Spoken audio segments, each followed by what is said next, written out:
Dame otra vez tu botín vacío, dulce sueño, el sueño gentil de cómo Teseo bajo la inconstante luna sobre la océana corriente de la mano me llevó y me trajo para ser su reina en Atenas. Mató al medio toro minotauro en laberínticos pasillos, mas, sin el hilo, la salida no hubiera hallado del palacio de mi padre. Y aún así yo, que la treta le enseñé, abandonada estoy en la isla de Naxos. No, Diosinaca, 48, según la traducción de Roger Lancelin Green. Cierra los ojos, cierra los ojos, cierra los ojos, cierra los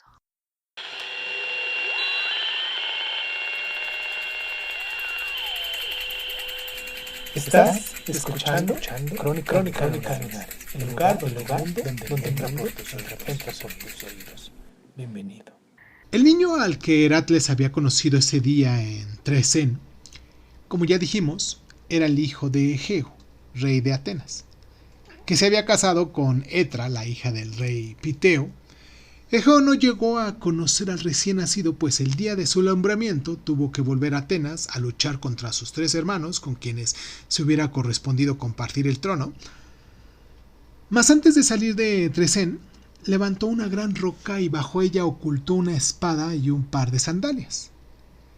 «Si de nuestra unión nacerá un niño», dijo Etra, «no le reveles quién es su padre hasta que sea capaz de levantar por sí mismo esta piedra. Cuando llegue el momento, envíamelo a Atenas, pues estaré necesitado de su ayuda». Teseo nació en Trecen y creció bizarro y vigoroso, aprendiendo de su madre y de su abuelo destrezas y sabiduría en todo tipo de ocupaciones viriles.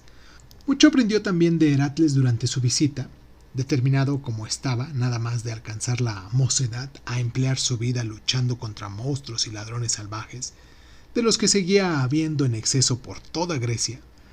Y no fue hasta que tuvo 18 años cuando Teseo fue capaz de levantar esa piedra.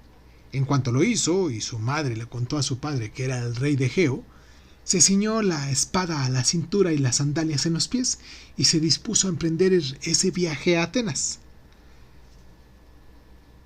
«Ve allá en una rauda nave», le suplicó Etra. «Corta es la distancia y escasos los peligros, mas por tierra no faltan los salteadores, y tus primos, los 50 hijos de Palante, el menor de los hermanos de tu padre, tratarán de asesinarte para asegurarse el dominio de Atenas». «Si el camino está infestado de bandidos», respondió Teseo, que prefería ignorar ese consejo, «por tierra debo marchar para acabar con ellos. No hubiera hecho otra cosa Heracles de haber estado todavía en Grecia».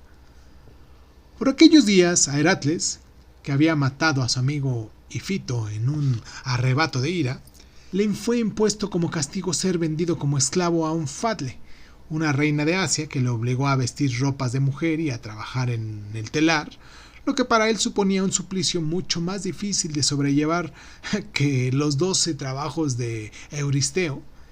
Y así fue que Teseo fue hacia Atenas por vía terrestre, determinado a limpiar de malhechores esa ruta. No llevaba recorrido mucho trecho cuando se topó con el primero. A pocas millas de Trecen, en Epidauro, donde hoy en día se alza el más hermoso de los antiguos teatros griegos, vivía Perífetes, el hombre de la masa. Este hombre era cojo, mas el brío que le faltaba de sus piernas lo compensaba con el vigor de sus fuertes brazos. Su única arma era una pesada masa forjada de hierro, que era letal para todos los viajeros que se le acercaban, hasta que Teseo se la arrebató de las manos y le pagó con su propia moneda. Ese era siempre el método empleado por Teseo, que cuando se acercaba al istmo de Corintio, se enfrentó de forma bastante peculiar a Cinis, el doblador de pinos. Este rufián se acercó hasta Teseo tras divisarlo a lo lejos. «Digno extranjero», le dijo, «ayúdame por favor y demuestra tu fuerza curvando para mí este pino».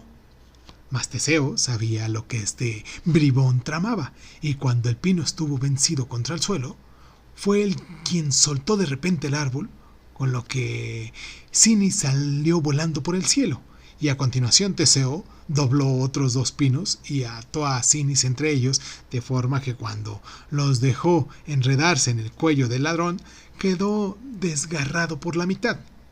Pues bien se había percatado Teseo de los macabros adornos que colgaban de los pinos a ambos lados del camino. Más adelante Teseo se detuvo para matar a una puerca salvaje que asolaba las tierras del otro lado del istmo, y poco después, en un rocoso acantilado donde se estrechaba el sendero y quedaba a un vertiginoso cortado sobre el mar, dio con Escirón. «Todos los que pasen por aquí deben pagar un peaje», se espetó el brutal salvaje.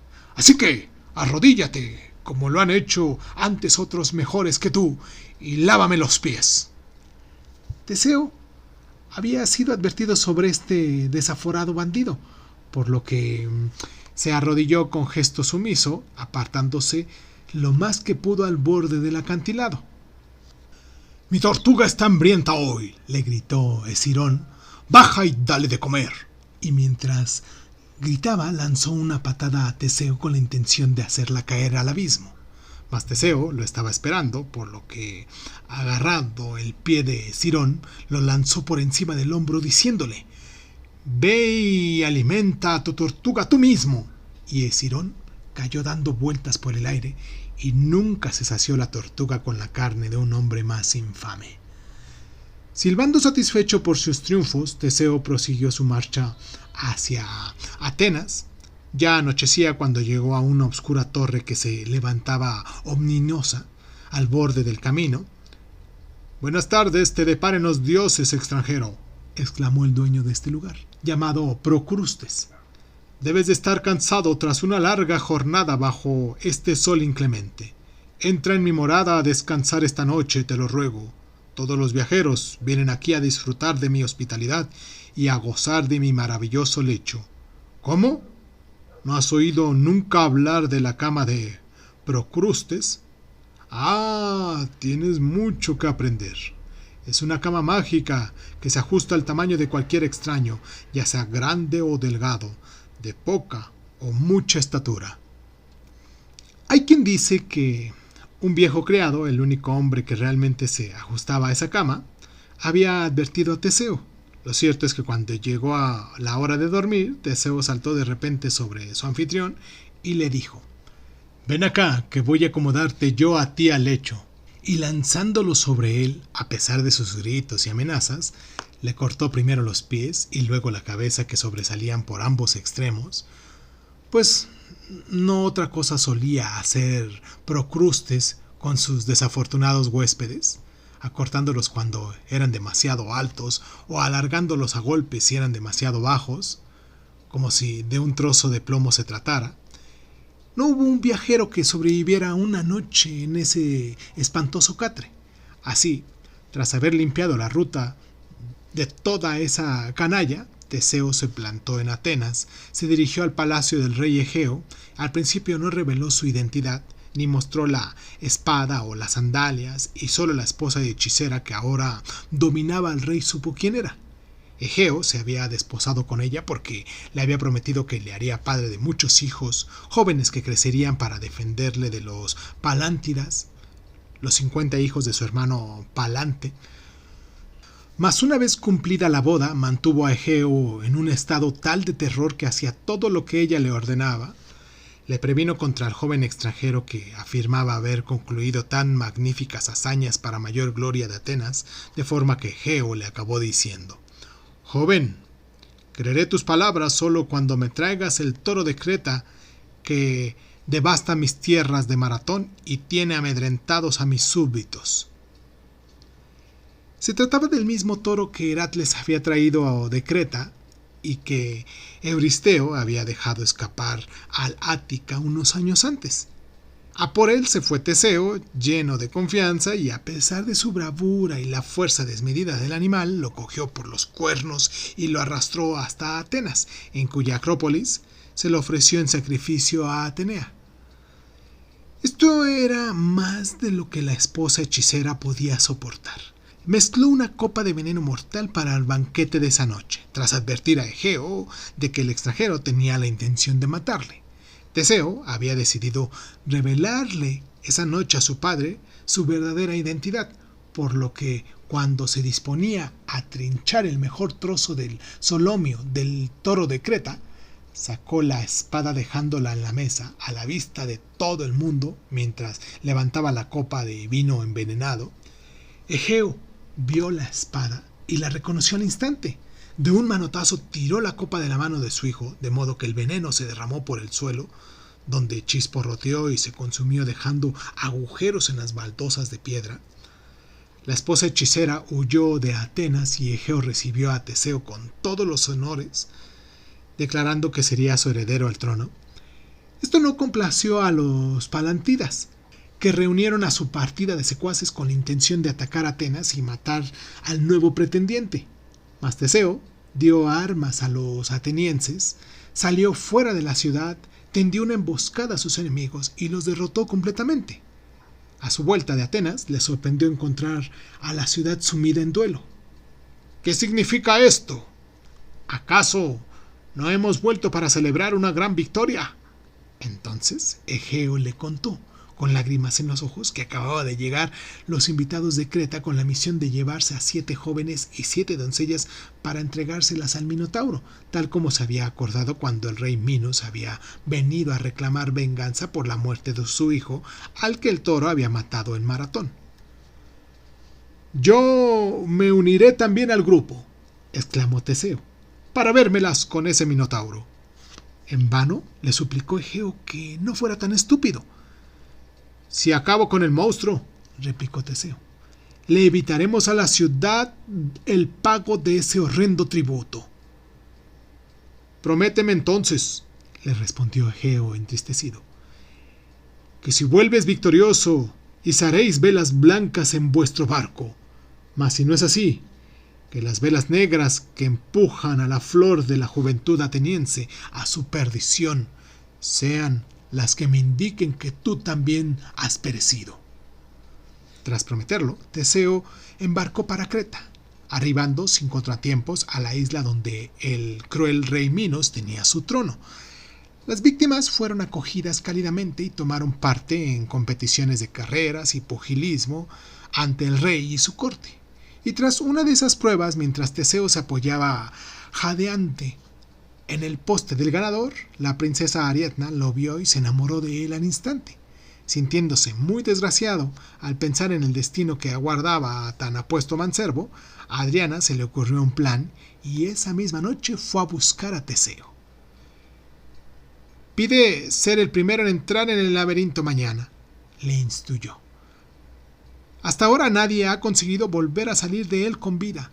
Mas si llevas contigo este ovillo de lana sin que sea advertido y atas un extremo a la puerta cuando se cierra a tus espaldas, puedes ir desenrollándolo para así encontrar luego el camino de vuelta. Yo estaré esperándote a medianoche para dejarte salir si todo va bien. Mas júrame que me llevarás contigo en tu ida, pues aquí estaré perdida cuando se descubra que he sido yo quien te ha ayudado». Teseo hizo exactamente lo que le indicaba, y al día siguiente entró en el laberinto, llevando el ovillo de lana escondido en la mano. Y cuando estuvo solo, sujetó un extremo al dintel de la puerta y lo fue desenrollando a medida que se internaba en el laberinto. Por sinuosos pasillos, por corredores que se entrecruzaban y confundían, subiendo y bajando, eligiendo entre ramales que apenas se diferenciaban, Teseo fue avanzando hasta que al final llegó a la gran cámara o caverna central donde, a la incierta luz que venía de arriba, vislumbró al terrible monstruo que lo aguardaba. El Minotauro era una criatura pavorosa con un cuerpo de hombre y cabeza y cuello de toro. Su piel era tan dura como el más duro de los cueros y tenía un color amarillo apagado como de bronce. En cuanto vio a Teseo, se abalanzó contra él mugiendo de hambre y furia. Teseo iba desarmado y, por supuesto, más cuando el monstruo ya lo había alcanzado. Teseo saltó a un lado y le golpeó en el corazón con el puño. Bramando de forma más rabiosa, el Minotauro volvió a embestir y otra vez Teseo le dio un puñetazo y le hizo a un lado. Una y otra vez se repitió el lance, tras que el Minotauro empezó a perder el aliento. Y por fin Teseo lo tomó por los cuernos y le forzó hacia atrás de la cabeza, cada vez más y más, hasta que, de un sonoro chasquido, el cuello se rompió y la fiera se desplomó en el suelo. Tras descansar un poco, Teseo recogió el extremo del hilo y empezó a enrollarlo otra vez según iba desandando el camino, y al fin llegó de nuevo a la puerta donde lo aguardaba Ariadna. Con premura lo guió a él y a las demás víctimas hacia su barco. Todavía era noche cerrada cuando estuvieron todos a bordo. Cortaron entonces las sogas y se alejaron de ahí en silencio. Pusieron rumbo a Atenas y de camino se detuvieron a descansar en la hermosa isla de Naxos. Parece ser que este lugar era especialmente estimado por Dionisio, que se encontraba entonces ahí festejando y divirtiéndose con otros sátiros. Dionisio vio a Ariadna pasear por los agradables bosques y se enamoró de inmediato de su indómita y morena belleza. Con un hechizo la hizo caer en un mágico sueño, pues fácilmente podía hacerlo convirtiendo en algún vino algún torrente o arroyuelo, y al despertar Ariadna no recordaba nada de Teseo, ni de cómo había ido a parar a Naxos, y de buena gana se emparejó con Dionisio. Teseo, mientras tanto, la buscaba por toda la isla. Esto en vano, claro, y por fin se hizo de nuevo a la mar, entristecido por la pérdida de la princesa que lo había salvado, y seguía tan perdido en su melancólico estado cuando cruzaba el golfo de Egina, cerca ya de Atenas, que olvidó colgar las velas blancas en sustitución de las negras. De esta forma, Egeo, que espiaba con ansias la vuelta de su hijo desde lo alto de la Acrópolis, creyó que había muerto, por lo que se precipitó al vacío, encontrando así su muerte. En memoria suya, al mar que se extiende entre Grecia y Asia Menor, hoy se le da el nombre de Mar Egeo. Minos no persiguió a Teseo y Ariadna. En su lugar partió en busca de Dédalo, el muy capaz arquitecto que había diseñado el laberinto, jurando que nadie podía jamás dar con esa salida.